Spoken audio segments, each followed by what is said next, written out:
Hey, welcome back to the podcast. Amazing to have you here.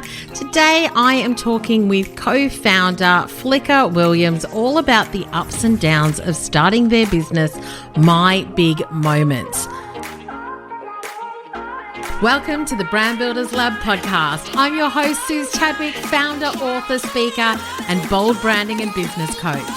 Right here on this podcast, you'll learn how to create an epic brand, profitable business, get marketing savvy, and we'll help you find the confidence to step up as the CEO to scale and grow. Ready? Let's go. Hey, welcome back to the podcast. So good to have you here. I have a confession to make. I feel like I've lost my podcast mojo. We did a massive batch a while ago, and this is the first episode where I'm kind of back on the mic after about a month or so. And I've had to do so many takes on just the intro. So, bear with me. Sometimes I am a little bit out of practice, but it's so great to be back and sharing today's episode with you. So this week on the podcast, I'm chatting with Flicker Williams, who is the co-founder of the award-winning book series and publishing house called My Big Moments, which is aimed at helping little people through life's big moments. They launched in the 1st of November 2019. Great timing. But they are all about building personalized children's picture books to help kids cope with life's challenges, changes, and milestones, and to really support parents as well. I do love this story. I love where Flicker came from, which is a brand agency background, and now building this business, all the ups and downs. And I do want to bring some more founder stories to you. So I hope that you enjoy this one. Let's dive in. Flicker, welcome to the Brand Builders Lab podcast. Thank you. So good to have you here. Now, you are the co-founder of My Big Moments, which is a business that really looks at supporting children or preparing children for life in this complex world, as you say. Yes. And so I'd love to know, where were you before you did this? What were you doing before you decided to start your business? So before we did this, I used to work in branding. So it's designer. So worked across New Zealand and also Melbourne, London and Sydney. So branding background and also packaging. So a lot of design. So that was sort of my life before kids. Yeah. Loved it. Worked at a company called Interbrand, which, we worked with some amazing clients, and it was just lots of fun working across a huge range of different projects and different complexities and, a lot of problem solving. So it was really exciting and I absolutely loved it. And then I guess, the good old got married and then got pregnant. Yes. And went on maternity leave. And I was like, this agency world and kids, is it going to match? So that was kind of my background before kids. And then I kind of realized, okay, well, I think I need to change things up a little bit to be able to run this family life. And how do I incorporate my design skills, which I still love, and the people I've met on the way, which a lot of contacts there. And, so I guess that was what sort of led us to do something different, test what we could do. And so how did you meet your business partner, Hannah? So Hannah actually married my cousin. So keeping it in the family.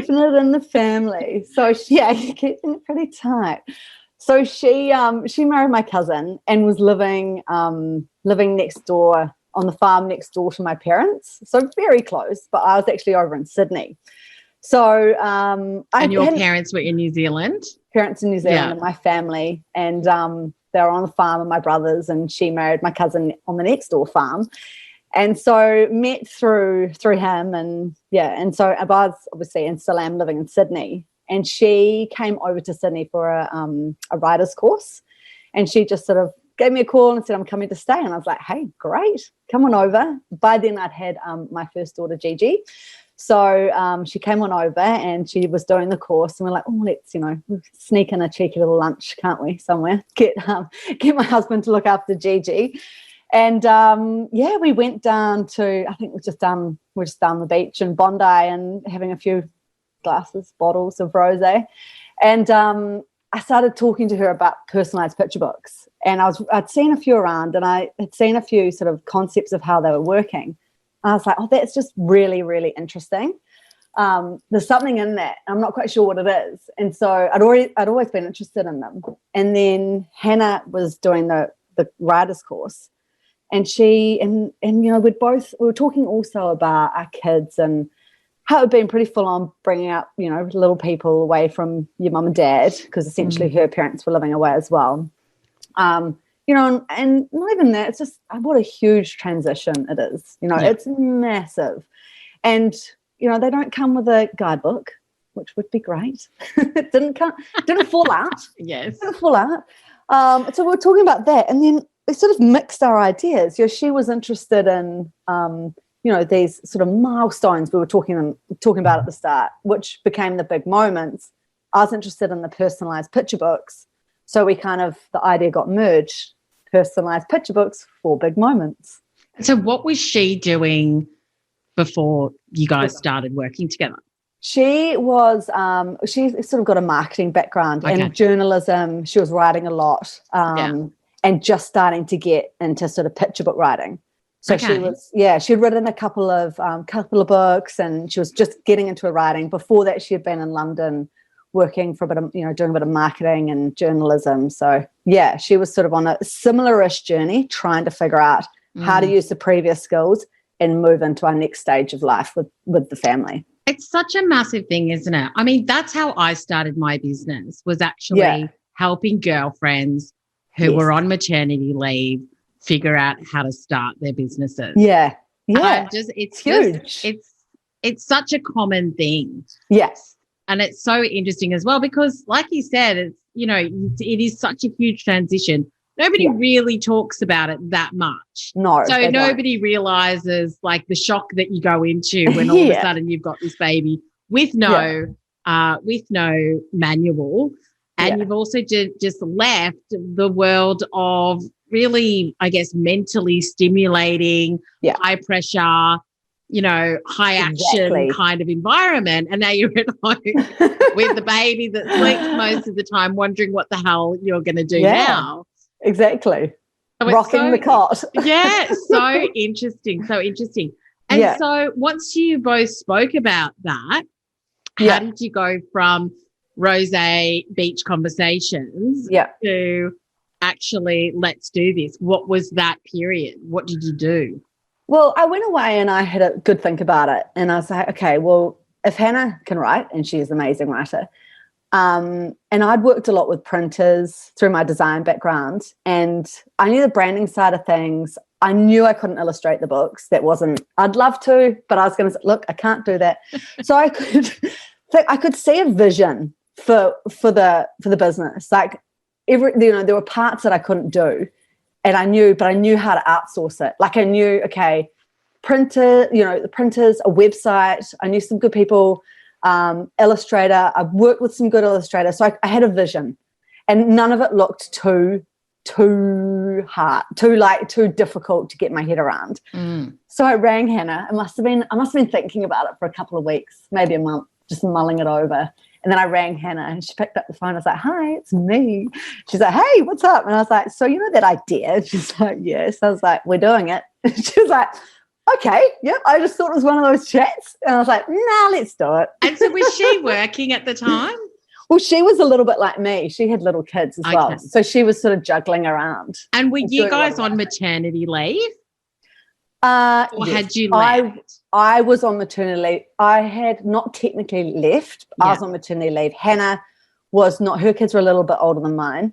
She was doing a bit of like journalism and all of that. Freelancing. She was freelancing. Yeah. So she was quite sort of open and, to doing something different. So it really was that moment of let's just give it a go and let's just see where it goes. And just taking that leap, you just got to go.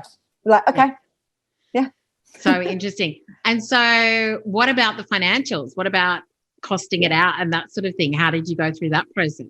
Well, that's like a crystal ball process. It really is. Just lick your finger, put it in the air and see what happens. Yeah. You're like, okay. So I went away and I gathered as much information as I could about costings and just started wading through it. Like, I mean, yeah, just trying to figure it out.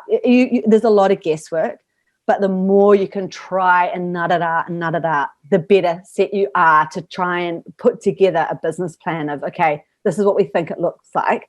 Is this a financially viable business? Because if, you're starting something and there's no way of, it's going to be an incredible grind from the start, then it's just difficult. My husband's he works in finance. So we brought him on. Handy. So we brought him on as our CFO. So he's our CFO. And so I went away and gathered up as many costs as I could. And then we started plugging into this mega spreadsheet. So getting it all in there as much as we could. And then we got the accountants on board right from the get-go. And we were like, okay, is this viable? Is this going to work? And yeah, we could definitely, if things slotted into the way we thought, and we added in a lot of contingency builds as well, which was very important, say for our website. Name a price, double it every time if you're doing quite a build. Always good to have a bit of fat in there. You need to have the fat. Yeah. That's really interesting. So before you did anything, you did all the numbers and then you got an accountant involved to actually see whether it was viable or not. Yeah. I think my question as well is, because of the model that you had chosen, which is personalised, it's different to printing 100,000 books and then just saying, okay, well, this is our profit margin on it, etc. Yeah. Doing that individual. Yeah. It's a completely different model, because basically you can't bulk print. Yeah. Because we're on demand, right? So what was interesting about this is I could I finally found the printers that had the quality that we needed. And so we got a price per book from there and how much it was going to cost for them to make. So we could price that out. And then, it was just figuring out how it would all come together. So the thing with on demand is you can't print in China, overseas, you can't print in Asia. You've got to be printing in Australia. So it does push your price margin up. Why? Because in Australia, it's more expensive to print. So why can't you do print on demand from another country? It's just too far. Yeah, it's too far. Yeah, okay. It's too far. So the cost of individual and then shipping and everything. Yeah. So it's basically in the time turnaround. So we like to have our books to our customers within 10 days. Yeah. So roughly. So the time lag was just too much. Yeah. So it's just a different model. But what you get when you're dealing with on demand, which is really interesting, is that you don't have to house a lot of stock. Right. Yeah. And it's also what we learned that was really good about this sort of financially and time wise was that the printers were going to take care of all of the logistics. Right. So from there, they would print the book and it would come straight off their press and it would go straight out to the customer. It's like drop shipping. Drop shipping. It's exactly right. So drop shipping is a mum's best friend. Because then you don't have to hold stock. Yeah. You don't have to hold stock and you don't have to run the admin of trying to get to the post office all the time. Yeah, 100%. Oh my gosh. Yeah. So we figured out it was quite a different financial model to the publishing model. Yeah. But we kind of had to price it out as per book. So, yeah. Okay. And so how did you know whether the market would bear what you wanted to charge for these books? Was it just taking a look at the other books that were similar in the market? Yeah, and exactly. Were they kind of around the same? Yeah, we had a look at the other books and we found it was very similar. We actually a little bit cheaper. We've actually been able to get it a little bit under. We had a sort of a goal where we felt comfortable of where we wanted our books to be. And so we tried to work backwards from that and the printers came to the party. So we were able to achieve that, which was really good.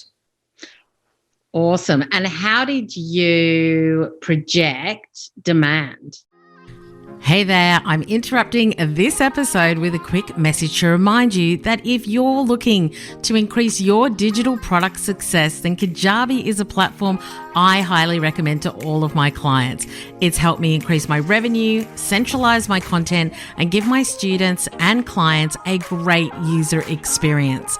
Not only do I have all my digital courses and mastermind in Kajabi, but we manage our freebies, opt-ins, funnels, and pipelines through Kajabi too.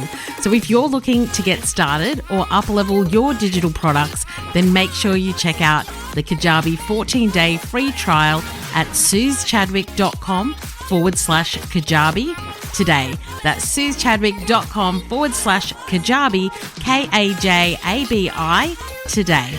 Now let's get back to the episode. That is also crystal balling. It's such a hard one, isn't it? But the beautiful thing with on demand is that you're not having to house all this stock. Like we don't have to say, okay, we need to do a print run of 2,000, and are we going to run out? It's just going to flow. So we put a stab in the a stick in the sand of some goals that we wanted to get to. And yeah, I guess we're sort of 18 months in, and we're getting there, and it's it's working. So yeah. Amazing. Yeah. And so what was your marketing strategy around it? Like what sort of things, like how did you sit and work out where you were going to market and where you were going to invest your budget, and even coming up with that marketing budget? Because I know that you were saying that Hannah's obviously come from a marketing background, so that's always handy as well. Yes. Yeah. So how did you plan that out? Well, so the plan was it was sort of how many sort of funnels could we get it into. So we knew, so we focused on Instagram. That was a big area for us. We looked at a few others. We looked at Twitter and a few other sort of social media ideas, and Instagram was definitely the best fit for us. We worked with a PR strategist girl called Kelly, and she was great. So she focused on, who are the influencers that we're going to work with. So it was a mixture of Instagram, sort of us posting and getting out our information, influencers, digital advertising. That was major for us, but that's quite a challenge in itself as a new business. We've found it's hard. And then getting out there, grassroots, talking to people, starting to talk to teachers, starting to talk to hospitals, and ideas around our book topics, like how could we get in front of people. Podcasts, which we've been doing. So it was a range of different things. And, when you're starting a new business like that, it was for us, it was sort of like, right, let's go and let's see what sticks, Yeah. It was pretty relaxed. Awesome. And because you started in 2016, yeah? Yeah. So the business has been going for a while. And so when you were were you doing Instagram and that from the beginning? We started building, we came up with the idea in 2016, and then, so we've been launched for about 18 months. Oh, okay. All right. So we're quite new. It took a while to kind of get it up and running. It did take a while. Yeah, it definitely did. Okay. So what happened in those, building out that time was quite key. So within that time frame, it was end of 2016. So 2017, and then we launched, 2019, was it? Yeah. Yeah. So it was 2 years in concept before 2 years in concept, yeah. But we had a few challenges in there, which was there was a major earthquake back in New Zealand. Yes. The epicenter was pretty much under the farm at home. And so Hannah lost 3 houses. It was full on. Oh my gosh. Well, like farm cottages, their main house on the farm.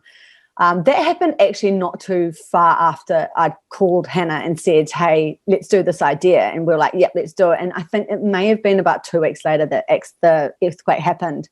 And she was literally in a situation, a big moment, and then having to deal with the trauma that came from the back of that.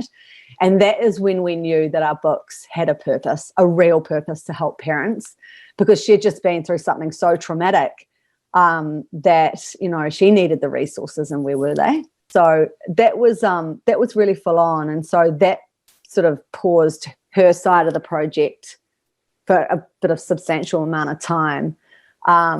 So, well, she could sort of get her feet back on the ground. And then what happened? We sort of got going again, and that was great. And then we found an illustrator who we adore, Marco. He's amazing. And then unfortunately, his wife got really sick, and so he went on pause for 6 months while she recovered. So that was just one of life's things. And then I think I got pregnant, and I had a child. So you see, there was a huge journey, lots of things that made it a lot longer than we'd anticipated. But as we've learned, we just roll with it. We roll with the family stuff. We roll with what happens, because that's just the reality. Particularly now with COVID and stuff, but it's just the reality of how it all works. So it took some time, but we got there. We showed some grit. Which every business needs, for sure. Okay, awesome. So I want to go back to some of the marketing stuff. How did you find it working with influencers at the beginning? Yeah, great. There are a lot of, we have, they've been really, really good in terms of, we've had a lot of pickup with our books. They're interested in the concept, and that's really good. I think one of the things we learned early on was that because it was, we were getting quite close to the deadline of launching and stuff. So we sent the influencers the books straight from the printers, which was a bit of a fail, bit of a learning there. Was like, actually now we get the books ourselves. We write a little note, we make them special, and then we send them out, which is really important. So that was a learning, but we've just done another round working with influencers, and it's really good for our brand. It works really well. Okay, awesome. Yeah. And so are they paid influencers? Are they free influencers? Like, how have you found? Okay. Yeah. Because our marketing budget is small, so we can only, we're dealing with a small, so we send them a book, particularly if their child's going through one of the situations. So let's say, baby on the way, they're having a bubba, it's perfect. Starting school, so quite a timely fit, which is good. Yeah, that's great. And do you guys do the research on that, or do you have people that help you? Mixture. Okay. So we've worked with Simone. She's helped us with a bit of that, and we also do it ourselves. And then we're now also working with a girl, Julia Farrakane. She's been amazing as well, and she runs all our PR. So she does a little bit of it as well. So, Julia's been on the podcast. We love her. Fantastic. Yeah. Oh, so good. That's great. And so what have been some of the lessons that you've learned? Like, if you could look back and go, if I had known that, or if I could have changed this, what were some things where you're like, oh, I wish we had done this at the beginning? Well, yeah, there was definitely that personalize whatever you're sending to influencers. Yeah. Make it special, especially if you are doing a free push, right? Yeah. That was definitely one of the learnings. Another learning is, as a parent, timelines are very hard to stick to with so many moving parts. So we do tend to build huge buffers into our timelines. Family, like we've learned that now. We used to do a book in half the time we now give the allocated space. So we buffer in a lot of extra time in any timelines and any deadlines. Building your team is crucial. So the people that you pick are the people that, they need to be, for us, they're almost like family. We got it right, and we spent a lot of time getting it right. So that was one of the things that we knew and we did learn and we stuck to. So that was really, really good. And also business partner, having a business partner is great. Really, really good. That's been an awesome learning, is that doing it with someone else is so much fun. And especially as a parent, you've got someone to bounce back on. So Hannah and I have found when she's got free time or she's got clear space, I'm smashed with something's happened. So it bounces. So that's been one of our great learnings of how to bumble along with each other and look after each other. And when someone's down, you pick it up. So it flows really well. Those have probably been our big learning. Yeah, that's amazing. That's so good. And so what's the plan now for the future? What are some of your goals that you've got for the business? We've got some exciting things happening coming up next, sort of later in the year, which we can't quite release yet, but it's very exciting. We hope, fingers crossed. Yeah. And one of our big goals is to go offshore. So we're already Australia and New Zealand, because I'm based in Australia and Hannah's in New Zealand. But the biggest goal is because we are on demand, it means we basically have these printer hubs. So we want to be able to put some printer hubs over in the UK, the US. Yeah. So amazing. That's a big goal. Yeah. Yeah, hopefully. that's exciting. And then another book is starting to come to fruition. So that's happening as well. So I did want to talk about that as well. So the books that you've got are for ages 2 to 7 at the moment. Yeah. You've got things like, That's Not the Plan, which is overcoming challenges and obstacles, ready for school, baby on the way, goodbye Comet. Yeah. Handling life's big questions. I feel like I might need that even though my kids are a bit older, because I get some doozies. Yeah. The hospital trip as well. So where do you get the ideas from, and who writes the book? Does Hannah write them? Hannah writes the book. So we come up with the idea of what we want to do next, and then we go into a research phase where we start talking to our experts. So we work with a little team, and they help us know, let us know whether we're on the right track, and what we're saying is really going to help. So they're very much expert based and knowledge based around the topic. Hannah then she starts writing them. She does a lot of that part, and she works a lot with them, and then she builds out the story and plans it all out. And then once she's about 3/4 of the way through, we work with we also work with editors, and a similar process to what you would go through if you were publishing a book. We try to make it as close as possible because we want that quality of a published book. Yeah. And so that's the plan. And then once she gets to the end of it, the illustrator comes on, Marco, and Joe and myself also come in, and then we start brainstorming, like the color palette, how it's going to play out, and start storyboarding the whole story. And then it will bounce back to Hannah a little bit, and then bounce forward, bounce around, and then Marco will roll that. And then it comes to me to build it. So how long does that process take? We've just timelined out the new book, and we're giving it a year this time. Oh, wow. Yeah. So we're starting in September. This is the plan. Marco doesn't know this yet. Hey, Marco. If he listens to the podcast, he will now. You're listening to it, you're going to know. Yeah. So he comes in for about a 2-month stint in the middle of it. It takes about 2 months for him to do the illustrations, and it's a year process. We have done books much faster than this, but we have realized that to do it comfortably around running a business and family and life, then it's about a year.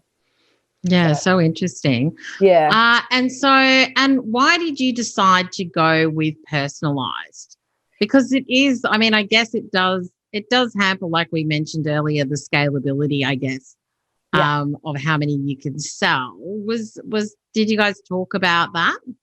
So personalization, it's been really useful because it gave us that business model that lets us that gives us sort of more freedom. We're self-published essentially, right? So because it goes through our website, it gives us a point of difference, and it gives us that opportunity to go offshore quite easily, which is good. And the thing we also learned with personalization is that it's an amazing tool for the kids, right? So when we're dealing with these topics, what personalization does, putting them in the story, is it increases their engagement with the story, which means that they are better enabled to absorb the information and the learnings, which is really, really good.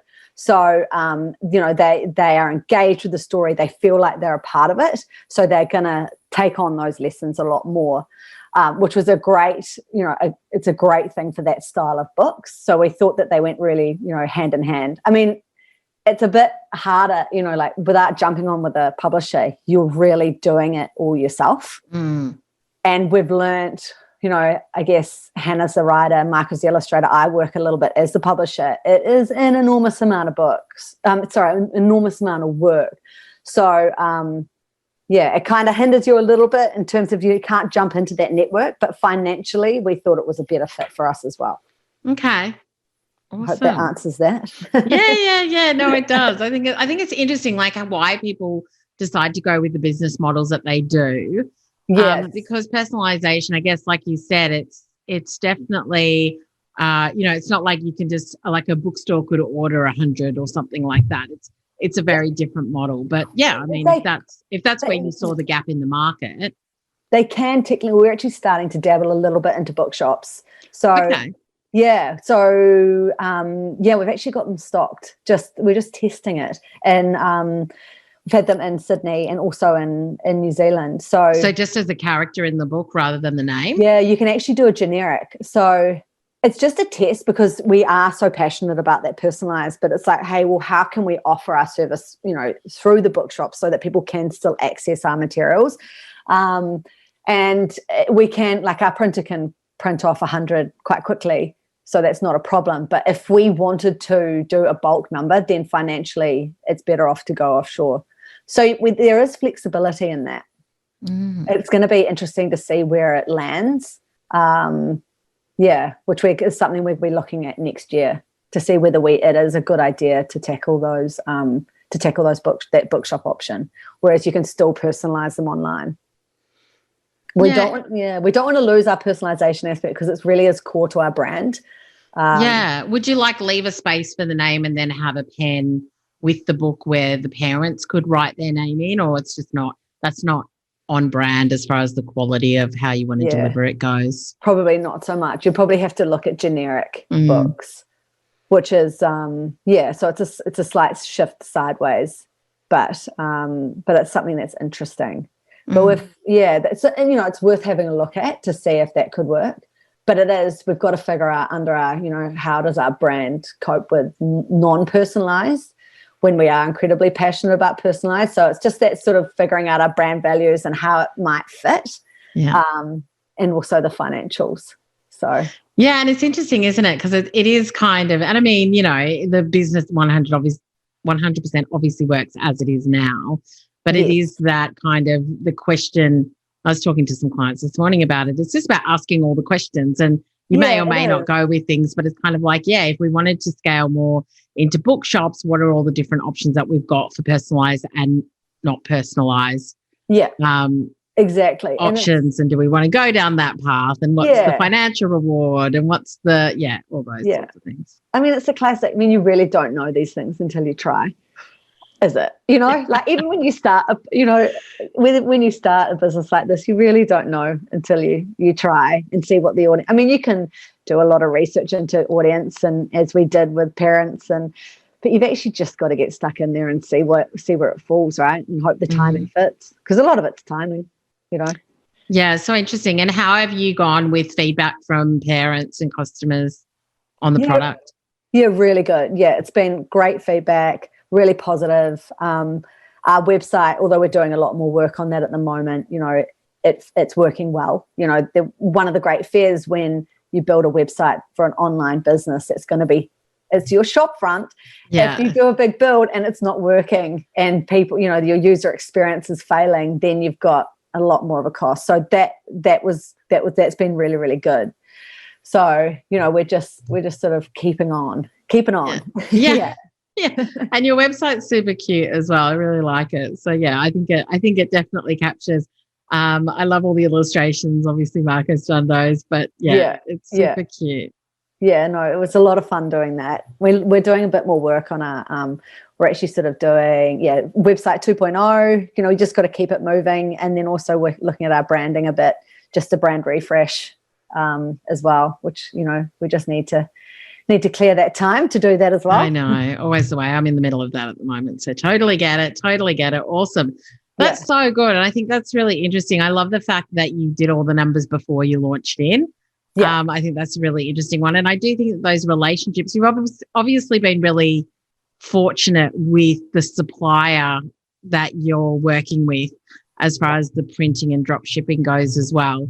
I'm so great that your partnership worked, because I've heard some horror stories about business partnerships too. So it's good that it goes well, especially when it's family, because that could be awkward. That could be awkward.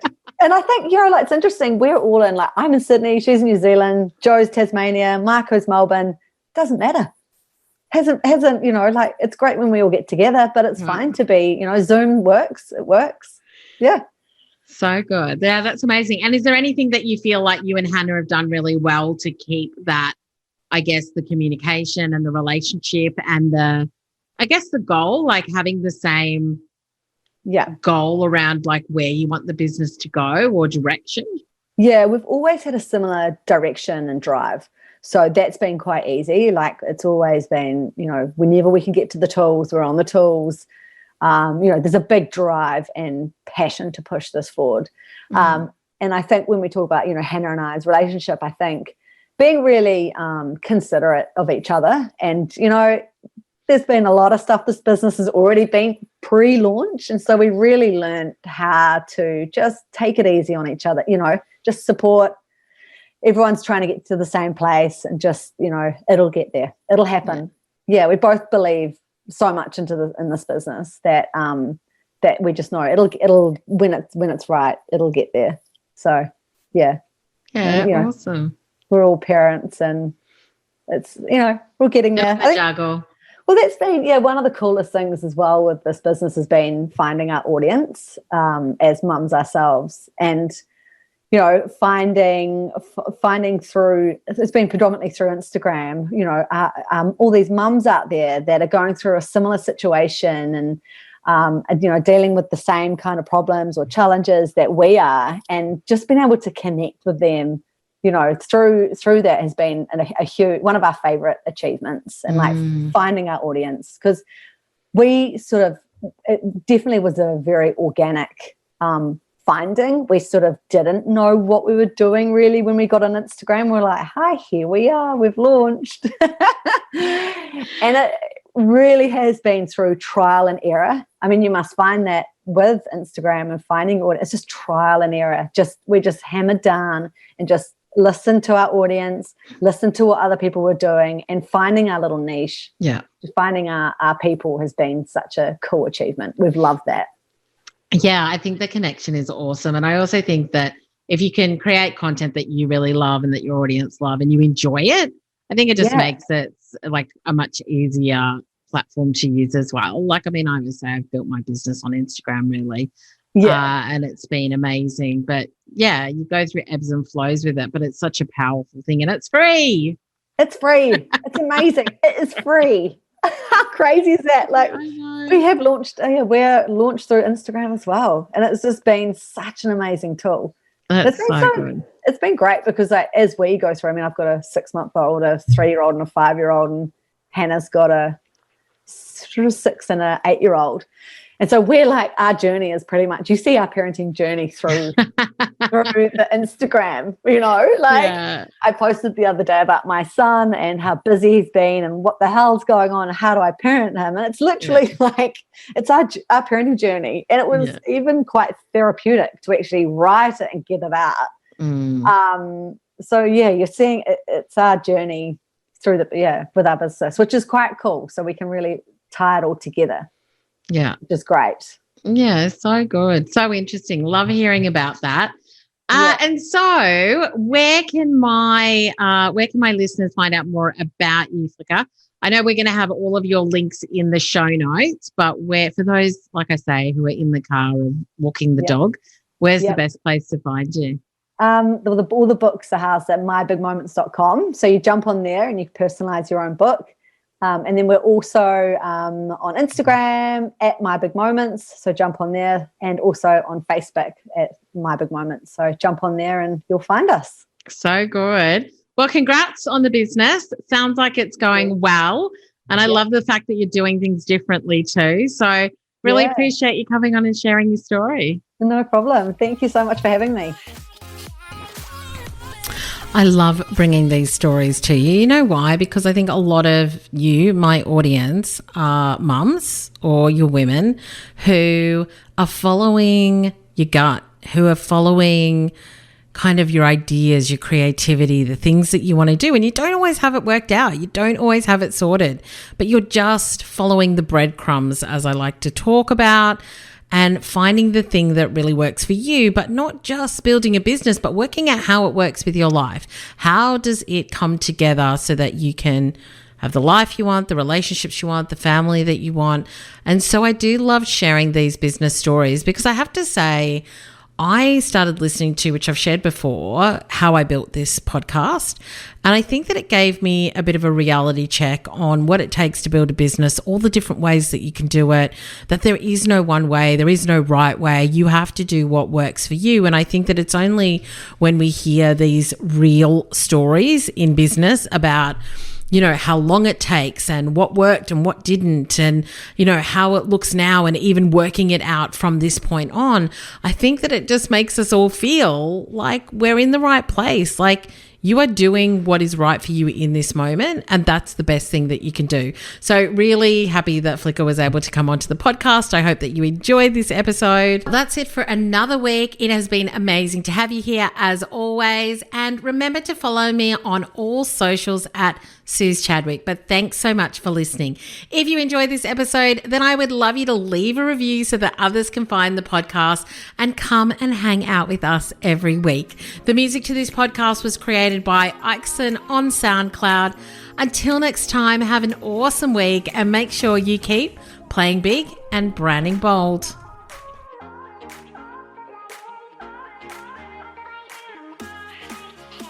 Hey there. Thanks so much for listening to the podcast. I love having you here, but I want to make sure that you know, if you're ready to work together, how we can do it.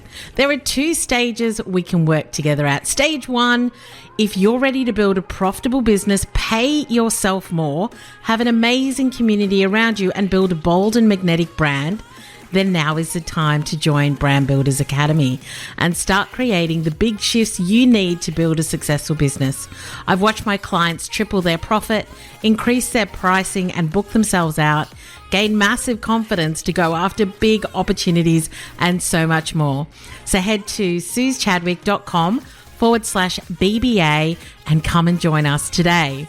Now, stage 2, if you have your business up and running and you're ready to scale with a group coaching program and an online course for yourself, then my high touch mastermind Amplify is the next step. I'll give you the step-by-step process to build, market, and launch your signature program, plus support you to build and grow your business at that stage as well. To apply, head to suzechadwick.com/amplify, and I can't wait to start working with you.